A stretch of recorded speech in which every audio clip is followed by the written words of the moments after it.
Olá, pessoal, sejam bem-vindos ao The Deep Dive, Isso aí. o podcast que te coloca dentro dos assuntos mais importantes. E hoje a gente tem uma missão especial: preparar você para o concurso dos Correios. Sim. A prova da IBFC está chegando, né? Tá chegando. E a gente vai te ajudar a dominar um dos temas mais cobrados: as classes de palavras.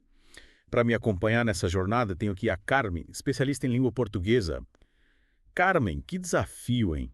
Desvendar os mistérios da gramática para os futuros carteiros do Brasil. Pois é verdade. Mas fica tranquilo, Pedro, que a gente vai desmistificar tudo de forma bem clara, divertida. A gente vai mostrar como a gramática é uma ferramenta poderosa para a comunicação, especialmente no contexto dos Correios, né? É isso aí. E para isso, você que está nos ouvindo, mergulhou fundo, mandou para a gente vários vídeos de professores incríveis no YouTube, falando sobre acentuação gráfica, a classe de palavras e até a nova ortografia. A gente vai destrinchar tudo isso para você. Exatamente. E já aviso, prepare-se para dicas valiosas, exemplos práticos e, quem sabe, até algumas surpresas pelo caminho. Adoro surpresa. Mas vamos começar com o básico, acentuação gráfica. Carmen, a gente sabe que muita gente treme só de ouvir falar nesse assunto, né? Por onde a gente começa a desvendar esse mistério. A chave para entender a acentuação é a sílaba tônica, Pedro. É aquela sílaba que a gente pronuncia com mais força. Não é como se a gente estivesse destacando essa parte da palavra quando a gente fala. Tipo quando a gente grita socorro, bem alto. A sílaba cor fica super forte. Exatamente. E essa força na pronúncia, essa ênfase na sílaba tônica, é que vai determinar se a palavra precisa ou não de acento. Aí entram as famosas oxítonas, paroxítonas e proparoxítonas, que nada mais são do que classificações da posição da sílaba tônica na palavra. Lembrando rapidinho. Oxítona é quando a última sílaba é atônica, paroxítona quando a penúltima é atônica e proparoxítona quando a antepenúltima é atônica. Mas por que essa classificação é tão importante para a acentuação, Carmen? Porque a partir da posição da sílaba tônica, Pedro, a gente aplica as regras de acentuação. As oxítonas, por exemplo, só são acentuadas em alguns casos específicos, como quando terminam em a, seguidos ou não de es, e em ens. Então, café, você parabéns, além. São todas oxítonas acentuadas por causa dessas regrinhas, certo? Isso mesmo. Já as proparoxítonas são as mais tranquilas nesse quesito. Todas, sem exceção, são acentuadas. Só decorar essa regra e pronto. Ufa, pelo menos uma regra fácil de lembrar. E as paroxítonas, Carmen, me parece que elas são as mais complexas, né? Sim, Pedro, as paroxítonas têm algumas regrinhas a mais e a nova reforma ortográfica ainda mexeu um pouco com elas. Por exemplo, palavras como ideia e jiboia perderam acento. Imagina a confusão que isso causou na época. Sério. Nossa, essa reforma ortográfica deu o que falar. Mas, e as paroxítonas que ainda são acentuadas, Carmen? Como a gente sabe quais são? A regra geral é que as paroxítonas terminadas em ditongo oral, como saúde e exercícios, são acentuadas. Também são acentuadas as que terminam em her, el, mx, pe, s, us. Carmen, são muitas terminações, mas pelo menos agora a gente já sabe por onde começar a desvendar esse mistério das paroxítonas. E os hiatos, Carmen, a gente viu nos vídeos que eles também têm suas peculiaridades. Com certeza. Os hiatos acontecem quando duas vogais se encontram em sílabas diferentes. Em alguns casos, a gente precisa usar o acento para indicar a sílaba tônica. Por exemplo, as vogais i ou tônicas, quando formam um hiato com a vogal anterior, recebem acento como em saída e baú. Lembro que essa regra me confundiu bastante, mas eu explico de forma tão clara, Carmen. E se essas vogais forem seguidas de ia, ia, ou minha, ia, ou essas, elas não são acentuadas, certo? Tipo rainha e raiz. Exatamente. A acentuação gráfica exige atenção e prática, mas com essas dicas você já está mais perto de dominar esse desafio. E lembre-se, praticar é a chave para fixar as regras e evitar erros na hora da prova. Falando em evitar erros, Carmen, vamos mergulhar agora no mundo das classes de palavras. Afinal, a IBFC não quer saber só se a gente decora as regras, mas se a gente sabe usar a língua portuguesa na prática, certo? Com certeza. Dominar as classes de palavras é essencial para construir frases corretas, entender a estrutura da língua e se comunicar de forma eficaz. E acredite, Pedro, essa habilidade vai ser muito útil no dia a dia dos Correios. Imagina só, escrever um telegrama com erros de português. É. Que desastre. Mas vamos começar com a primeira classe de palavra, o verbo. O que a gente precisa saber sobre os verbos para arrasar na prova? O verbo é a palavra que indica ação, estado ou fenômeno da natureza, Pedro. E a IBC pode cobrar, por exemplo, a conjugação verbal, os tempos verbais e os modos verbais. Ou seja, a gente precisa saber se a ação aconteceu no passado, no presente ou no futuro. Se ela é uma certeza ou uma possibilidade, se é uma ordem ou um pedido. Ufa! É muita coisa. Calma, Pedro. Vamos desvendar cada detalhe com calma. Para dominar os verbos é fundamental praticar a conjugação e entender as nuances de cada tempo e modo verbal. E acredite, com a prática você vai ver que não é nenhum bicho de 7 cabeças. E depois os verbos. Qual a próxima classe de palavra que a gente vai explorar nessa jornada gramática, Carmen? Que tal os substantivos, Pedro? Eles são a base da nossa comunicação, afinal, nomeiam tudo ao nosso redor. Seres, objetos, lugares, sentimentos. É verdade. Sem os substantivos, a gente não conseguiria nem nomear as encomendas que os Correios entregam. Mas o que a IBFC pode cobrar sobre os substantivos, Carmen? Eles podem pedir para você diferenciar substantivos concretos de abstratos, formar o plural dos substantivos, ou até criar substantivos a partir de outras classes de palavras. É importante saber identificar os substantivos e entender como eles funcionam dentro da frase. Entendi. E para acompanhar os substantivos, a gente tem os artigos, certo? Aqueles que podem ser definidos ou indefinidos. Mas qual a função deles na frase, Carmen? Os artigos são como etiquetas que a gente coloca nos substantivos para especificar ou generalizar o que a gente está falando, Pedro. O artigo definido como o as especifica o substantivo como em um carteiro, a encomenda. Já o artigo indefinido como uma, uns, umas, generaliza o substantivo como em um carteiro, uma encomenda. E a gente viu nos vídeos que o artigo tem o poder de transformar qualquer palavra em substantivo, né? Exatamente. É como mágica. Por exemplo, correr é um verbo. Mas se a gente colocar o artigo definido na frente, fica o correr, que passa a ser um substantivo. Essa transformação gramática pode ser muito útil na hora de escrever textos mais elaborados, como relatórios ou comunicados oficiais dos Correios. Nossa, que interessante. E para dar mais vida aos substantivos, a gente usa os adjetivos, certo? Aqueles que expressam características, qualidades e estados. Mas o que a IBFC pode cobrar sobre os adjetivos, Carmen? Eles podem pedir para você fazer a concordância nominal, ou seja, usar o adjetivo na forma correta, concordando em gênero e número com o substantivo. Também podem pedir para você formar adjetivos a partir de outras classes de palavras ou identificar o grau dos adjetivos como aumentativo e diminutivo. Entendi. Então a gente precisa saber usar o adjetivo de forma precisa e criativa para deixar os nossos textos mais ricos e interessantes. Imagina só escrever um cartão postal sem usar nenhum adjetivo. Seria muito sem graça. Com certeza. Os adjetivos são essenciais para dar cor e vida à nossa comunicação. E falando em dar vida aos textos, Pedro, que tal a gente explorar agora o mundo dos pronomes? Eles são peças-chave para evitar repetições e tornar a comunicação mais fluida. É verdade. Os pronomes são como atores que substituem os substantivos no palco da frase. Mas são tantos tipos de pronomes que às vezes eu me confundo.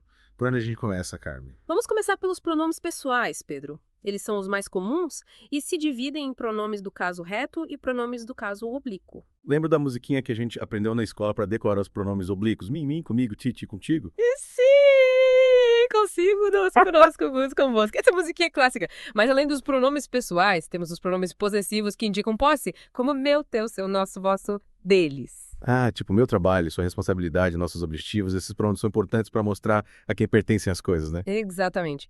E a IBFC pode cobrar a concordância dos pronomes possessivos com o substantivo a que se referem. Então a gente precisa saber se é meu uniforme ou minha uniforme, seus documentos ou suas documentos. Entendi. A concordância é fundamental para a gente escrever de forma correta e evitar gafes. E falando em gafes, Carmen, vamos explorar os pronomes demonstrativos. Eles indicam a posição de algo no espaço ou no tempo, certo? Isso mesmo, Pedro. Este, esse, isso, aquilo. A gente usa esses pronomes o tempo todo para se referir a coisas e pessoas. E a BFC adora cobrar a diferença entre este e esse, que costuma causar muita confusão. Lembra da dica, pessoal? Este a gente usa para algo que ainda vai ser mencionado no texto e esse para algo que já foi mencionado. É como se este estivesse apontando para o futuro e esse para o passado. Exatamente. Este é para o que está por vir, esse é para o que já passou. E falando em passado, presente e futuro, Pedro, que tal a gente explorar agora os pronomes indefinidos? Os pronomes indefinidos são aqueles que se referem à terceira pessoa de forma vaga ou imprecisa, né? Tipo alguém, ninguém, tudo, nada, algum, nenhum. Isso aí. A IBFC pode cobrar a diferença entre algum e nenhum, que também costuma gerar dúvidas. Lembrando que algum indica uma quantidade indefinida, mas existente, enquanto nenhum indica a ausência de quantidade. É como se algum dissesse pelo menos um e nenhum dissesse zero. E para finalizar nosso tour pelos pronomes, Carmen, temos os pronomes relativos, certo? Aqueles que retomam um termo mencionado anteriormente na frase e introduzem uma oração subordinada adjetiva. Exatamente, Pedro. Quem, onde, qual, a qual, cujo. Esses pronomes são essenciais para conectar as ideias e evitar repetições. E a IBFC pode cobrar o uso correto dos pronomes relativos e a relação que eles estabelecem entre as orações. A gente viu nos vídeos que o pronome que é o mais comum, mas ele pode ser substituído por o qual, a qual, os, quais, as quais, para evitar ambiguidade ou tornar a frase mais formal. Com certeza. E o pronome cujo indica posse, estabelecendo uma relação de pertencimento entre dois termos. É como se ele dissesse de quem ou a quem pertence. E a gente precisa tomar cuidado para não usar artigo depois de cujo, né? Isso mesmo. Errado dizer o cujo a cujo. O correto é usar apenas cujo, cuja, cujos, cujas. Nossa, quanta informação sobre pronomes, Carmen. Mas ainda falta uma classe de palavra para a gente completar nosso mergulho. As preposições. O que a gente precisa saber sobre elas para mandar bem na prova. As preposições são essenciais para conectar termos de uma oração, Pedro, estabelecendo relações de sentido entre eles. E aí, BFC pode cobrar o uso correto das preposições, a regência verbal e nominal e a diferença entre preposição, conjunção e advérbio. Me fala mais sobre essas relações de sentido que as preposições estabelecem, Carmen. Isso aí parece um pouco complexo. As preposições podem indicar lugar, tempo, modo, causa, finalidade, posse, companhia, assunto, entre outras relações, Pedro. Elas são como pontes que ligam as palavras e dão sentido à frase. Por exemplo, in, sobre para, com por, são preposições que indicam relações diferentes. Entendi. Mas como a gente diferencia as preposições das conjunções e dos advérbios, Carmen? É uma boa pergunta, Pedro. As conjunções, como a gente já viu, ligam orações, enquanto as preposições ligam termos dentro de uma mesma oração. Então, em fui à agência dos Correios, mas esqueci a encomenda, ale é preposição e mais é conjunção. Exatamente. A liga o verbo ir ao substantivo a agência dos Correios, enquanto mas liga a oração, fui à agência dos Correios. A oração, esqueci a encomenda. E os advérbios, Carmen? Como a gente diferencia eles das preposições? Os advérbios, como a gente já viu, modificam verbos, adjetivos e outros advérbios indicando circunstâncias. Já as preposições estabelecem uma relação de subordinação entre o termo que introduzem e o termo que regem. Então, em cheguei cedo para enviar a carta, cedo é advérbio porque modifica o verbo chegar, indicando circunstância de tempo. E para é preposição porque liga o verbo enviar ao substantivo carta, indicando a finalidade da ação. Perfeito, Pedro. Você está craque em identificar as classes de palavras. É importante prestar atenção ao contexto e função da palavra na frase para classificá-la corretamente. Nossa, quanta informação, Carmen. Já deu para perceber que as classes de palavras são peças-chave para construir frases corretas, entender a estrutura da língua portuguesa e se comunicar de forma eficaz. E essa habilidade é fundamental para quem quer trabalhar nos Correios, né? Com certeza, dominar esse conteúdo é essencial para mandar bem na prova da IBFC e se destacar como um profissional competente. E para te ajudar a fixar tudo que a gente viu até aqui, que a gente continuar nosso mergulho na parte 2 do Deep Dive, a gente vai explorar mais a fundo as nuances da gramática e te preparar para os desafios da prova. Bora lá! Tenho certeza que você vai se surpreender com as descobertas que te aguardam. E aí, pessoal? De volta para a parte 2 do nosso Deep Dive. Prontos para continuar desvendando os mistérios da gramática e turbinar seus conhecimentos para a prova dos Correios? Com certeza, Carmen. A gente já explorou um montão de coisas sobre verbos, substantivos, adjetivos, mas confesso que os pronomes ainda me deixam um pouco confuso. São tantas categorias e detalhes que às vezes eu me perco. É verdade, Pedro. Os pronomes são essenciais para uma comunicação clara, eficiente, mas podem ser um pouco desafiadores mesmo. Mas não se preocupe, a gente vai desvendar tudo isso juntos. Lembrando que o objetivo é te ajudar a dominar a gramática para arrasar na prova da IBFC e se destacar como futuro funcionário dos Correios. Exatamente. E falando em se destacar, Carmen, a gente viu nos vídeos que os pronomes são peça-chave para evitar repetições e tornar o texto mais fluido, elegante, profissional, qualidades importantes para quem lida com documentos, comunicados e atendimentos ao público, né? Com certeza. Imagina só um atendente dos Correios repetindo o nome do cliente várias vezes numa mesma frase. Seria estranho, né? Os pronomes ajudam a evitar esse tipo de repetição, tornando a comunicação mais natural e agradável. Verdade. Lembrando que a gente já viu os pronomes pessoais do caso reto e do caso oblíquo na parte 1, com aquela musiquinha que gruda na cabeça. Mim, comigo. Contigo, se consigo. Essa musiquinha é inesquecível. Mas, além dos pronomes pessoais, Pedro, temos os pronomes possessivos, que indicam posse, como meu, teu, seu, nosso, vosso, deles. Eles são essenciais para expressar a quem pertencem as coisas. Ah, tipo, meu crachá, sua função, nossas responsabilidades. Entendi, esses pronomes são importantes para deixar claro quem é o dono de cada coisa, né? Exatamente. E a IBFC pode cobrar a concordância dos pronomes possessivos com o substantivo a que se refere. Então, a gente precisa saber se é meu cargo ou minha cargo, seus benefícios ou suas benefícios. Certo? A concordância é fundamental para garantir a clareza e correção gramatical do texto. Imagina a confusão que um erro de concordância pode causar num documento oficial dos Correios. Pois é. Por isso é importante prestar atenção aos detalhes. E falando em detalhes, Pedro, vamos mergulhar agora no mundo dos pronomes demonstrativos. Eles são como setas que apontam para as coisas no espaço e no tempo. Tipo, esse, isso, aquilo. Lembro que esses pronomes me davam um nó na cabeça na escola. Qual a diferença entre eles, Carmen? A diferença básica está na proximidade ou distância em relação ao falante, Pedro. Este a gente usa para algo que está perto de nós, esse para algo que está perto do nosso interlocutor e aquele para algo que está distante de ambos. Então, se eu estou segurando uma carta e falo essa carta, eu estou me referindo à carta que está na minha mão, certo? E se eu aponto para uma caixa que está perto de você e falo essa caixa, eu estou me referindo à caixa que está perto de você e não de mim. Exatamente. E se a gente está falando de um pacote que foi enviado para outro estado, podemos usar aquele pacote para indicar a distância. Essa diferença de proximidade também se aplica ao tempo, Pedro. Este ano se refere ao ano presente, esse ano ao ano passado, e aquele ano a um ano mais distante no passado. Nossa, agora ficou muito mais claro, Carmen. E a IBFC costuma cobrar essa diferença entre este e esse nas provas, né? É importante ficar atento. Com certeza.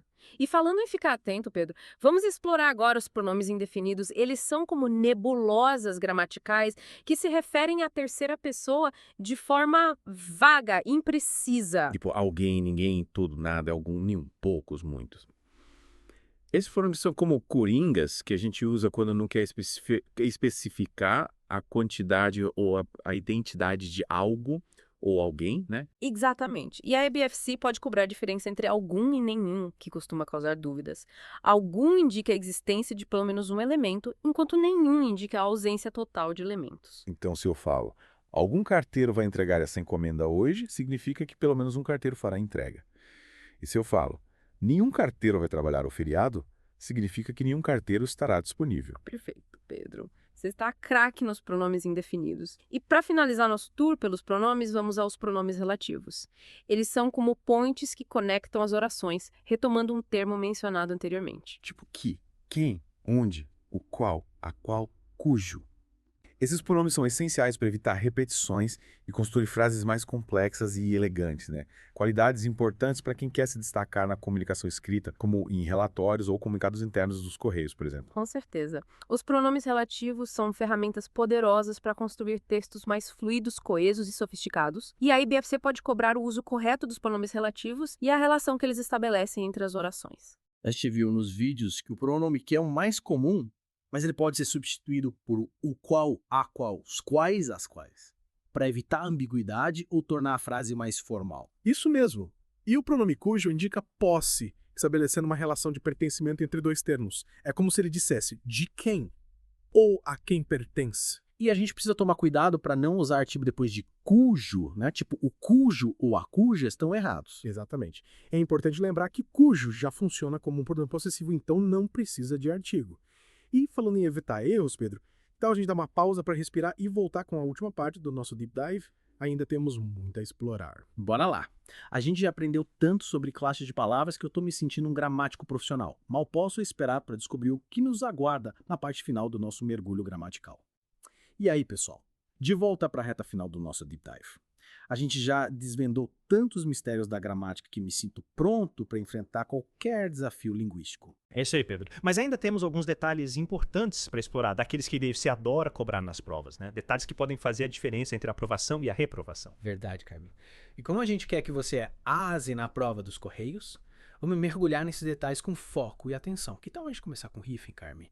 Esse pequeno tracinho que pode causar grandes dúvidas. Boa ideia, Pedro. O hífen é um daqueles elementos da gramática que vivem mudando. O novo acordo ortográfico mexeu bastante com as regras do hífen e é importante estar atualizado para não cair em pegadinhas na prova. A gente viu nos vídeos que as regras do hífen são bem específicas e dependem da combinação de prefixos e palavras. Tem regra para tudo. Regra para prefixo terminado em vogal, regra para prefixo terminado em consoante, regra para prefixo que termina com a mesma letra que a palavra seguinte. Ufa, me dá até um nó na cabeça. Calma, Pedro, que a gente vai desvendar tudo isso juntos. Vamos começar com uma regra básica. Quando o prefixo termina com a mesma letra que inicia a segunda palavra, a gente usa o hífen, por exemplo. Super resistente, micro-ondas. Ah, entendi.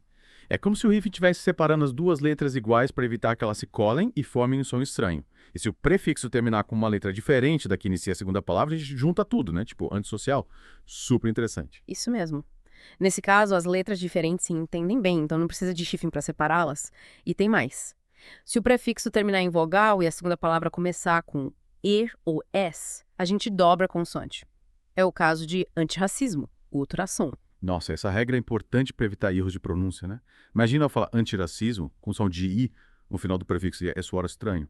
Mas com consoante dobrada, o som fica mais forte, mais claro. Exatamente. A sonoridade da palavra também é importante na hora de aplicar as regras do hífen. E não podemos esquecer dos casos em que a gente usa o hífen com os advérbios bem e mal, como em bem-vindo, mal-humorado. Ah, é verdade. Esses advérbios também têm suas particularidades. E com os numerais, Carmen, a gente usa hífen também. Sim, Pedro. Com os numerais também usamos hífen em alguns casos, como em primeiro-ministro, 17º. Nossa, quanta regra para um traço assim tão pequeno. Mas com essas dicas valiosas, tenho certeza que a gente vai dominar o uso do hífen e evitar erros na prova. Com certeza. E para te ajudar a fixar ainda mais o conteúdo, Pedro, que tal a gente fazer um exercício prático? Vou te dar algumas palavras e você me diz se elas precisam ou não de hífen preparado. Preparadíssimo. Pode mandar. Primeira palavra, autoescola. Autoescola começa com vogal e termina com um consoante diferente. Então a gente junta tudo, certo? Autoescola sem hífen. Correto. Próxima palavra, ex-aluno. Ex-aluno começa com prefixo terminado em consoante. E a palavra seguinte também começa com consoante. Então, precisa de hífen. Ex-aluno com hífen. Perfeito. Você tá craque no hífen, Pedro. Parabéns. Valeu, Carmen. Sua didática é incrível. Me sinto muito mais confiante agora. E bom, Pedro, fico feliz em ajudar. E para finalizar nosso mergulho gramatical, que tal a gente explorar aquelas palavras que causam muita confusão na hora de escrever? Se não, esse não, onde, aonde, por quê. É cada parzinho que só de olhar me dá um branco. Concordo, Carmen. Esses parzinhos são verdadeiras armadilhas gramaticais. Mas, com a sua ajuda, tenho certeza que a gente vai desvendar esses mistérios e aprender a usar cada palavra de forma correta. Vamos começar com se não e se não. Qual a diferença entre eles? Se não, junto e sem acento significa caso contrário, do contrário, a não ser. Já se não, separado e sem acento, é usado para expressar uma condição, uma hipótese. É como se não fosse um aviso e se não fosse uma possibilidade. Então, se eu digo entregue a encomenda hoje, senão o cliente vai reclamar, eu estou avisando o carteiro sobre a importância de entregar a encomenda no prazo.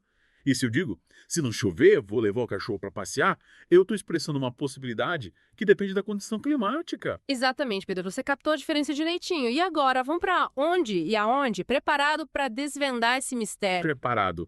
Lembra que onde indica lugar fixo sem movimento e aonde indica movimento de deslocamento. Isso mesmo.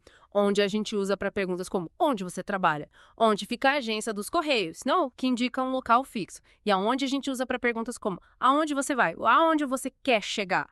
Onde indica um destino, um movimento. Entendi. É como se onde fosse um ponto no mapa e aonde fosse um trajeto. E para finalizar nosso desafio gramatical, vamos aos famosos porquês. 4 palavrinhas que causam muita dor de cabeça. É verdade, Pedro.